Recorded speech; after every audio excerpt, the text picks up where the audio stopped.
Bonsoir à tous et bienvenue si vous nous rejoignez à l'instant pour ce journal romain en direct de Rome. Alors, on va évoquer tout ce qui se passe ces temps-ci à Rome, les préparatifs qui s'accélèrent pour le conclave, vous le savez, qui commencera mardi.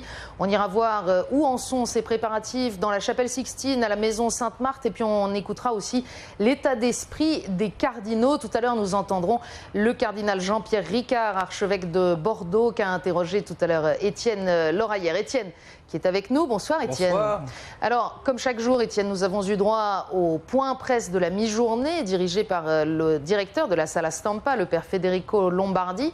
Il a souligné que le choix de l'ouverture du conclave pour le 12 mars avait été plutôt une bonne nouvelle. Pourquoi est-ce que c'est positif, ce signe-là ? C'est un signe parce que les cardinaux se sont déterminés à une très large majorité pour l'entrée en conclave, une majorité absolument indiscutable, a dit le père Lombardi. Un seul vote au tout début de cette 8e congrégation générale, donc vers 17h hier, signe que les échanges et la réflexion sont arrivés à un certain point de maturité, parce que, rappelez-vous, même hier matin, on nous disait que les cardinaux ne voulaient pas précipiter leur décision, puisque fixer la date d'entrée en conclave, c'était aussi limiter leur temps de débat. Donc sûrement vers ce chemin vers le conclave est à passer un cap. Il y a encore quelques jours, mais mardi, ce sera donc l'entrée en conclave, ce qui laisse un peu de temps pour le personnel d'installer et préparer la chapelle Sixtine. Ça, on va y revenir. Une certaine maturité donc dans leur temps de préparation. Il y a encore eu une séance, une congrégation générale ce matin. De quoi ont-ils parlé ? Une quinzaine d'interventions de cardinaux différents, ce qui fera à peu près 133 interventions depuis lundi dernier. Parmi les thèmes abordés figure à nouveau le travail de la curie et de son amélioration, des informations sur la vie et l'activité de l'Église à travers le monde. Rappelons que les cardinaux viennent de 60 pays différents, et puis aussi les attentes vis-à-vis du futur pape. Alors, il y aura encore une congrégation générale lundi matin, encore une quinzaine de cardinaux appelés à prendre la parole. Mais d'ici là, ils ont temps libre. Qu'est-ce qu'ils vont faire de ce temps libre ? Ce n'est pas parce que les cardinaux ne sont pas réunis au Vatican qu'ils ne travaillent pas, qu'ils ne poursuivent pas ce travail de discernement. D'ailleurs, peut-être que beaucoup de cette réflexion se fait en dehors, d'une manière personnelle, mais aussi dans ces rencontres informelles, à travers des réunions, des déjeuners, des temps de prière également. Donc ces cardinaux vont poursuivre bien sûr ce travail de discernement. Et puis demain, c'est dimanche, donc c'est le jour de la célébration de la messe dominicale, et beaucoup d'entre eux seront dans les églises dont ils sont les titulaires à Rome, puisque c'est aussi ça l'un des sens symboliques. Les cardinaux sont titulaires d'une église à Rome, c'est ce qui fait qu'ils peuvent élire l'évêque de Rome. Merci Étienne. Alors vous nous le disiez, les préparatifs s'accélèrent pour accueillir le conclave le 12 mars prochain. Pour accueillir ce conclave, il faut bien entendu en tout premier lieu que la chapelle Sixtine soit prête, et notamment les poêles destinées à produire la fameuse fumée à laquelle nous serons suspendus à partir de mardi. Ces préparatifs avancent. Regardez. La cheminée d'où sortira la fumée noire si le vote est sans résultat et blanche pour l'élection du nouveau pape a été fixée sur le toit de la chapelle Sixtine. La pose de cette cheminée complète l'installation des 2 poêles dans la chapelle. Les travaux de préparation de la Sixtine, décorés des fresques de Michel-Ange, s'accélèrent ces jours-ci avec la pose d'un plancher pour que le sol soit sur un seul niveau et la mise en place des sièges et des tables des cardinaux.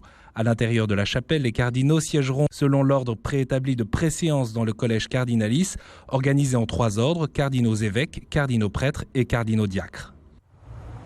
Alors il y a un autre point sur lequel les cardinaux ont discuté ce matin et sur lequel ils se sont mis d'accord, c'est de savoir à partir de quand ils vont s'installer à la maison Sainte-Marthe. Vous le savez, pendant le temps du conclave, ils ne sortent plus du Vatican, ils n'habitent pas en ville, mais tous dans cette maison Sainte-Marthe. Ils ont décidé ce matin que ce sera finalement seulement mardi matin à 7h qu'ils iront chacun s'installer dans la chambre qui a été pour eux tirée au sort par le cardinal doyen du collège, Angelo Sodano, pendant la séance de cette matinée de samedi. Visite des lieux de cette maison Sainte-Marthe avec Émeric Coletta. Nous sommes en plein cœur du Vatican, juste derrière la basilique Saint-Pierre. C'est ici, dans la maison Sainte-Marthe, que vont résider les cardinaux électeurs pendant toute la durée du conclave. Une résidence moderne mais sobre, édifiée sous Jean-Paul II. Une chambre a été attribuée au hasard à tous les cardinaux. Seront également logés ici le secrétaire du collège Cardinalis, le maître des cérémonies, les cérémoniaires et des confesseurs à disposition des cardinaux. Le personnel, quant à lui, est trié sur le volet, choisi par le cardinal Camerlingue à l'avance. Nouveauté de cette année, les cardinaux auront la possibilité de se rendre à pied à la chapelle Sixtine, en veillant bien sûr à ne pas entrer en contact avec le monde extérieur. Et puis sachez que toutes les chambres ne sont pas aussi grandes. Celle que vous voyez au tout début du reportage à l'instant était en fait l'appartement préparé pour le nouveau pape qui ne pourra pas tout de suite s'installer dans l'appartement pontifical du palais apostolique mais restera quelques jours voire quelques semaines dans cette maison Sainte-Marthe dans un appartement préparé pour lui. C'est donc maintenant une question de jours voire d'heures avant que les cardinaux viennent à accomplir l'acte le plus symbolique, le plus important et le plus solennel qu'ils puissent accomplir, élire le successeur de Pierre. L'agitation médiatique et le suspense de la chose pourraient nous le faire oublier. Mais il s'agit tout de même d'abord et avant tout d'un acte spirituel. C'est ce que souligne le cardinal archevêque de Washington, Monseigneur Verle, devant les caméras de nos confrères de Sel et Lumière. When I was getting ready to come to Rome for this, I said to all the office staff that were kind enough to gather, and we prayed together before I left. I said to them, in a way, it's like going on a super retreat, except the retreat master is going to be the Holy Spirit. So much time is blocked for prayer, quiet. In fact, when you go into the Sistine Chapel, you're not allowed to talk during this whole process, which is a long chunk of the day. But Mass, quiet time, prayer time, and I think that sets the frame of reference. You can't hear the Holy Spirit if there's too much noise in your life. And so the silence allows you to hear that stronger voice. And I think that's the key to a conclave, listening for the Spirit. Un acte spirituel dans la prière, dans le silence. Il n'empêche que c'est bien par le discernement et la volonté humaine que passe l'Esprit Saint dans le cadre de cette élection. Alors, au terme d'une semaine d'écoute, de travaux, de rencontres, quel est l'état d'esprit? Où en sont-ils de leur discernement? On a demandé sa réaction au cardinal Philippe Barbarin, archevêque de Lyon. Écoutez, on est petit. Alors, on écoute beaucoup. Entre nous, nous parlons beaucoup et nous disons « mais qu'est-ce que tu penses d'un tel ?» J'ai entendu dire que celui-ci, attendons qu'il s'exprime devant tout le monde et on verra ce qu'il dira. Si vous voulez, à la différence du conclave de 2005, c'est qu'en 2005, il y avait une tête qui était largement au-dessus de toutes les autres. Et là, non. Là, non, il y a... Alors c'est très réconfortant pour moi d'une certaine manière parce que j'en vois bien une douzaine auxquels je serais heureux de donner ma voix. Et donc, si celui auquel j'ai donné ma voix devant Dieu, au premier tour, vous savez, avant de porter notre bulletin de vote, nous faisons une prière très belle, qui interdit d'ailleurs l'abstention. Je prends à témoin le Christ qui me jugera au dernier jour que celui dont j'ai écrit le nom sur ce bulletin est celui que, selon Dieu, je juge le plus apte pour cette fonction. C'est superbe. Donc on a réfléchi, on a prié, puis finalement, il faut bien choisir quelqu'un. Alors si c'est lui qui arrive largement en tête, après je continuerai de lui donner ma voix. Mais je me suis dit, et si c'est un autre, par exemple celui-ci, je serais content. Et ça c'est très réconfortant pour moi, de voir qu'il y en a beaucoup dont je serais heureux. Même si c'est pas celui auquel j'ai donné ma voix la première fois, qu'ils arrivent en tête, voilà. Et pendant ce temps, les fidèles du monde entier attendent et l'Église tout entière est en prière. Comme à quelques centaines de mètres du Vatican, au centre San Lorenzo, où s'est rendue Coraline Salvoche. À quelques dizaines de mètres du Vatican, à l'écart de l'agitation touristique, voici le centre San Lorenzo, un lieu d'accueil et d'hébergement pour les jeunes pèlerins venus du monde entier. Inauguré en 1983 par Jean-Paul II, le centre est géré par la communauté de l'Emmanuel et depuis quelques semaines, il fait face à une agitation peu commune. C'est sûr que depuis quelques jours, on comprend ce que ça veut dire d'être au cœur de l'église. On aura plus de monde que prévu pour le Triduum pascal. Et puis on va avoir beaucoup de jeunes qui vont venir au Centro, je pense en tout cas, prier pour le futur pape, ne serait-ce que la semaine prochaine pendant tout le temps du conclave. Comme tous les vendredis, la messe internationale fait le plein. Une soixantaine de jeunes est réunie. Ici, la vie de la communauté, des étudiants et des pèlerins de passage est tournée vers la prière. Depuis le 1er mars, la vacance du siège apostolique et la tenue du conclave occupent tous les esprits. C'est vrai que c'est un moment très particulier Et pour moi, c'est une grande joie de pouvoir le vivre au cœur de l'Église en étant à Rome précisément cette année. On a vraiment confiance en l'Église, je pense. En tout cas, moi, j'ai vraiment confiance en l'Église et je sais que le pape qui sera élu sera celui qui doit être choisi par Dieu pour continuer à la suite de Saint-Pierre de diriger l'Église.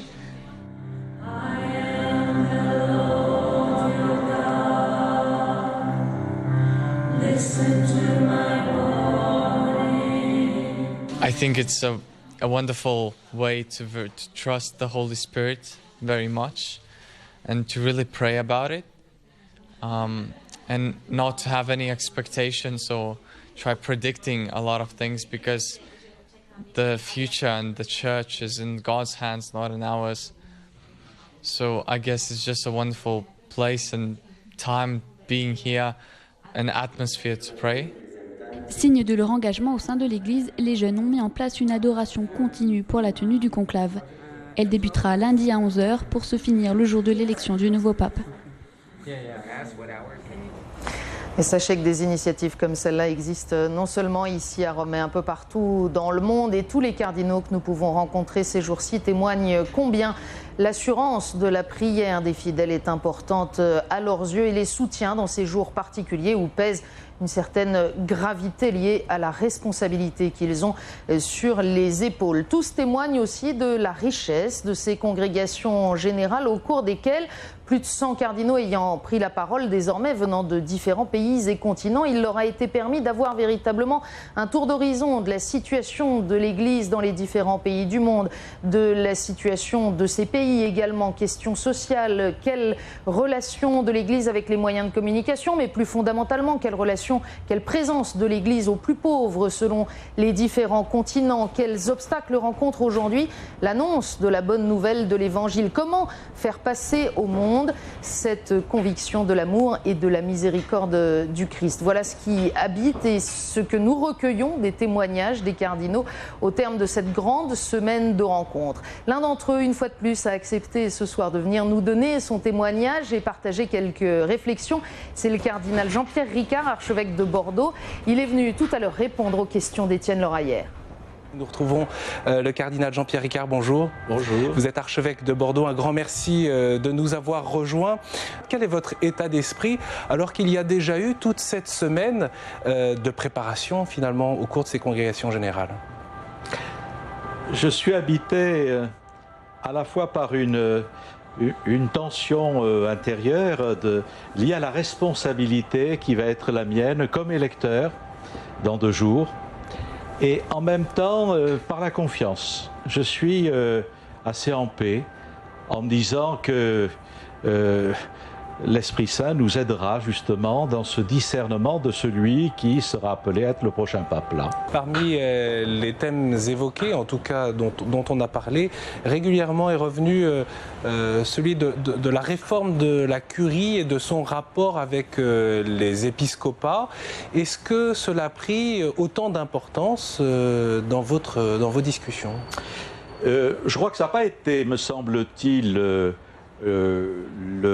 la préoccupation majeure, mais c'est une préoccupation qui a pris une belle place. Bon, ce qui se comprend. Quels sont les tenants, les aboutissants? Ce qui se comprend, si vous voulez, en particulier, l'un ou l'autre a dit une chose qui m'a fait beaucoup réfléchir.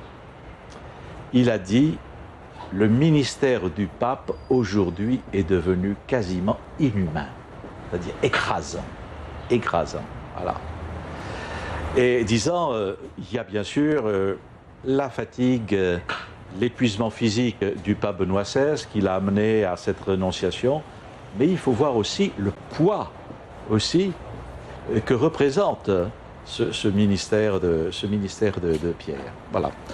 Alors, c'était pas du tout, j'allais dire, pour couper le moral aux cardinaux, mais c'était de dire en même temps, il est important dans les années qui viennent que le pape lui-même soit véritablement, tout en gardant sa pleine responsabilité personnelle, soit bien aidé dans son ministère. D'abord, comme évêque de Rome, il ne faut pas oublier que Jean-Paul II a fait la visite, comme un évêque, des 307 paroisses romaines. Donc les Romains attendent que ce soit aussi un évêque proche. Et en même temps, c'est aussi l'évêque qui est au service aussi de tous ses frères, de la communion des églises dans sa dimension universelle. Donc ça fait beaucoup de choses. Et donc c'est important que le pape soit à la fois aidé par le collège des évêques, qui doit vivre avec Pierre et sous l'autorité de Pierre. Et donc on a échangé beaucoup pour voir comment la collégialité épiscopale, qui a eu cette place si importante au Concile Vatican II, pouvait véritablement donc être développée encore pour aider le pape dans cette animation spirituelle de l'Église. Et puis, voir aussi comment le pape peut être aidé alors par ses collaborateurs les plus proches, qui sont au service de l'Église universelle, c'est-à-dire de la curie. Voilà. Et là, je crois qu'il y avait un accord qui était assez large pour dire il faut que la curie, elle aussi, d'abord, soit traversée par ce courant de la nouvelle évangélisation, avec un tonus aussi missionnaire, mais en même temps, il me semble qu'il y a deux choses qui sont attendues. La première, c'est une ligne directrice. Hein, ne pas laisser les dicastères romains finalement sans direction, sans directive, chacun laissé un peu à son finalement vivant à son compte. C'est ce que vous avez perçu, parce que vous êtes membre, vous, en tant que cardinal, de très nombreux dicastères, par exemple la Congrégation pour la doctrine de la foi, l'éducation catholique, le culte divin et la discipline des sacrements, mais aussi le Conseil pontifical pour l'unité des chrétiens, pour la culture. Donc vous fréquentez déjà beaucoup tous ces dicastères, toutes ces équipes. Vous percevez qu'il y a là une nécessité absolue de Voilà, ce que j'entends, si vous voulez, c'est plusieurs choses. La première, c'est de dire, en même temps, il faut qu'il y ait une politique d'ensemble. La deuxième, c'est, on est quand même laissé chacun tout seul dans son coin. Il faudrait qu'il y ait davantage de réunions de chefs de dicastère, un travail plus collégial. Et puis, la troisième chose, c'est aussi un décloisonnement. Alors ça, c'est pas propre à la curie, on a le même problème dans nos diocèses, chacun risque de s'enfermer dans sa chapelle. Or, par exemple, nous avons fait une plénière sur les cultures émergentes des jeunes, dans le cadre du Conseil pontifical pour la culture. Bon. On aurait pu se dire, mais il y a aussi une section jeune au Conseil pontifical des laïcs, on pourrait l'inviter et travailler ensemble. On a travaillé. Mais ça ne s'était pas fait. Ça ne s'est pas fait. On a travaillé pendant cette session sur l'Internet et les jeunes. Le Conseil pontifical des communications sociales avait travaillé aussi sur cette question de l'Internet et des jeunes. Voilà. Donc chacun travaille un peu dans son coin et on se dit, mais à l'avenir, il faudrait davantage ce qu'on appelle un travail interdicastériel, c'est-à-dire quand il y a une question qui concerne plusieurs conseils, plusieurs congrégations, eh bien on les porte ensemble. Ça, c'est des histoires d'appareils, elles sont évidemment importantes dans la vie ici du Saint-Siège. Qu'est-ce que cela peut révéler de ces difficultés à fonctionner ensemble, au fond? Parce que cette réforme de la curie, on en parle depuis longtemps. Contre, oui, si vous voulez, ça a eu des incidences, quand vous me posiez la question, mais par rapport à une attente vis-à-vis du pape. Ça a comme incidence qu'un certain nombre de cardinaux ont souhaité que le pape soit aussi un homme de gouvernement. Voilà. Hein, j'ai entendu ça, bien sûr, de la part d'un certain nombre de cardinaux résidentiels, c'est-à-dire qui sont dans leur diocèse, mais aussi de cardinaux de curie. Voilà, on a besoin. C'est presque étonnant finalement, au fond, pour ceux qui sont là. Oui. De gouvernement, parce que si le gouvernement n'est pas tenu, il va être tenu par d'autres, et de façon à ce moment-là plus cachée, plus masquée. Je crois qu'il faut que le pouvoir soit tenu par celui qui en a la responsabilité. Voilà, donc, alors vous voyez, ça fait beaucoup de choses pour un pape. Un homme de foi qui nous tire en avant, quelqu'un qui est le sens du dialogue, c'est revenu très souvent, hein, par rapport à l'œcuménisme. La préoccupation œcuménique est revenue plus d'une fois par rapport au dialogue interreligieux. Bon. Un homme qui soit aussi un pasteur, qui soit attentif aussi aux aspirations, aux attentes, aux souffrances. Voilà. Hein, en disant en même temps un homme de la miséricorde. Et en même temps un homme de gouvernement. Donc ça fait beaucoup de choses. Oui, vous le disiez à l'instant, Éminence, c'est une charge qui est presque inhumaine en tout cas. Une fois qu'on a établi ce profil, ce portrait robot, c'est difficile peut-être de trouver la bonne personne. Oui. Est-ce qu'au fond, ça voudrait dire que, c'est ce qu'on a compris un peu dans votre propos tout à l'heure, qu'il y aurait une manière d'exercer le ministère pétrinien qui serait en train d'évoluer, et peut-être aussi par ce geste inédit de Benoît XVI dans l'histoire contemporaine de l'Église, de renoncer à sa charge? Moi, ce que j'ai entendu, si vous voulez, pendant toute cette semaine, c'était quelque chose d'extrêmement positif, qui est de dire, mais il faut que... On attend beaucoup du pape, mais il faut que nous aussi, nous apportions et que nous aidions le pape. Voilà. Et ça, je crois que ça me paraît extrêmement intéressant, positif, j'allais dire pour un dynamisme qui articule bien, justement, le ministère pétrinien, c'est-à-dire la responsabilité de l'évêque de Rome, du pape, avec le collège des évêques, des cardinaux bien sûr, mais peut-être plus large, le collège des évêques qui porte le souci des églises particulières. L'un soutenant l'autre. L'Esprit Saint, on en parlait tout à l'heure, l'Esprit Saint, comment agit-il dans tout ce travail de rencontre, de découverte, peut-être un peu de confrontation? Alors je ne sais pas si vous avez des discussions ou des débats entre vous, mais en tout cas, on imagine bien qu'il y a des approches ou des sensibilités différentes. Comment l'Esprit Saint agit au milieu de tout ça? Et peut-être que vous pourriez nous dire vous-même comment ça se passe pour vous. Je vais vous dire un peu les réflexions que je me fais. Hein.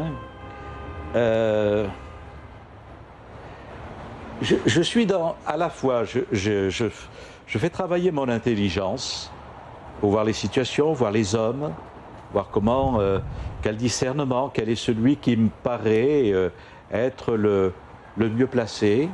Bon, j'arrive avec 2-3 noms, en mettant un ordre de priorité, mais peut-être que quand les votes vont arriver, c'est peut-être pas ces noms qui vont sortir. Bon, donc mon choix va continuer, hein, le discernement va continuer à se faire. Voilà.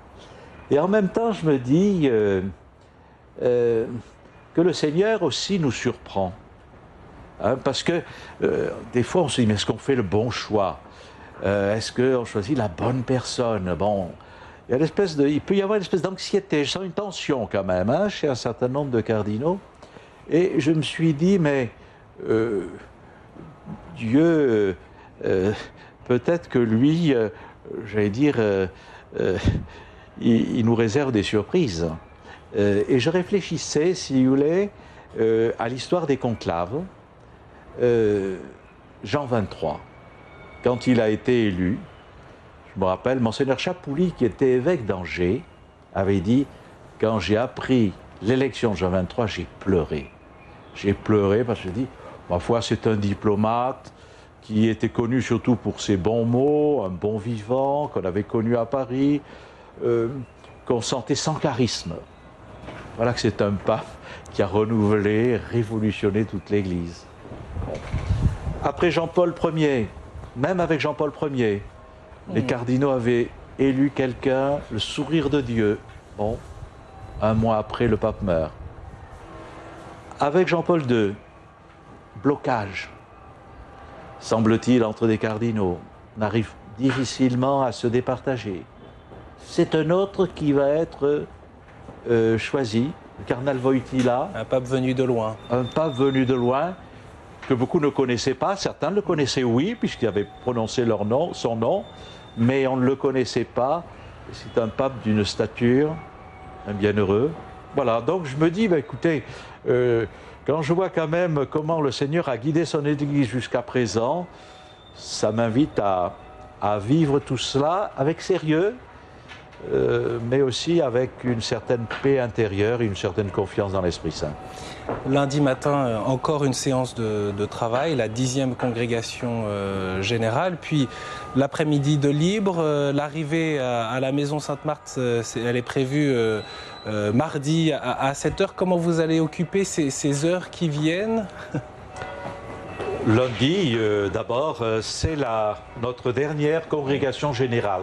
Peut-être va-t-elle pointer un petit peu plus sur la personnalité du pape, puisque on avait décidé qu'on prendrait un temps pour la situation de l'Église dans le monde, un temps plus sur les activités du Saint-Siège et la Curie, et puis un temps aussi sur les qualités, le profil du prochain pape. Donc peut-être que les choses vont se préciser.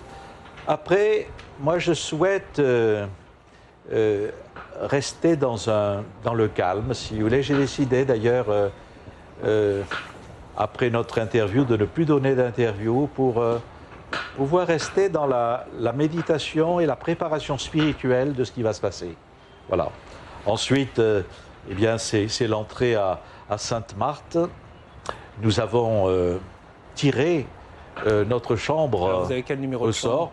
414 au 4e étage. Voilà. Bon. On va se préparer pour la messe. Une messe au cours de laquelle on va prier pour le nouveau pape. Puis on reviendra à Sainte-Marthe. Il y aura, à mon avis, un repas où certains vont avoir l'estomac quand même un petit peu noué. Et puis, c'est l'entrée alors officielle l'après-midi dans le conclave avec cette invocation à l'Esprit Saint. Et puis, on a demandé à un cardinal qui n'est pas électeur, cardinal Grège, qui est un patrologue, quelqu'un qui connaît bien les pères de l'Église, de faire une exhortation, de nous aider à entrer dans la dimension spirituelle et liturgique. Je crois que ce qu'il faut souligner, si vous voulez, c'est que ce temps de vote dans l'Église a une dimension véritablement de célébration. Voilà. Dans la mesure où on se met à l'écoute de ce que, comme dit le livre de l'Apocalypse, de ce que l'Esprit dit aux Églises.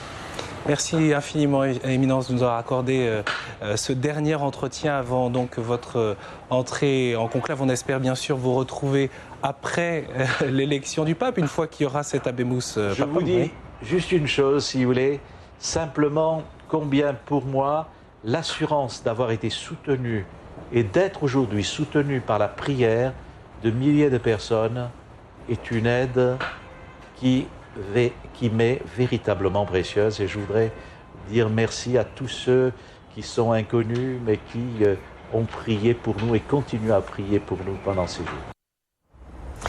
Et merci aussi, grand merci au cardinal Jean-Pierre Ricard d'avoir accepté de venir sur notre plateau cet après-midi. Quelques petites précisions sur le déroulement de la journée de mardi qu'il évoquait à l'instant pour vous redonner les horaires de ces grands rendez-vous. Mardi matin, ce sera à 10h la messe Pro Eligendo Pontifice célébrée par les cardinaux dans la basilique Saint-Pierre, bien sûr à suivre en direct.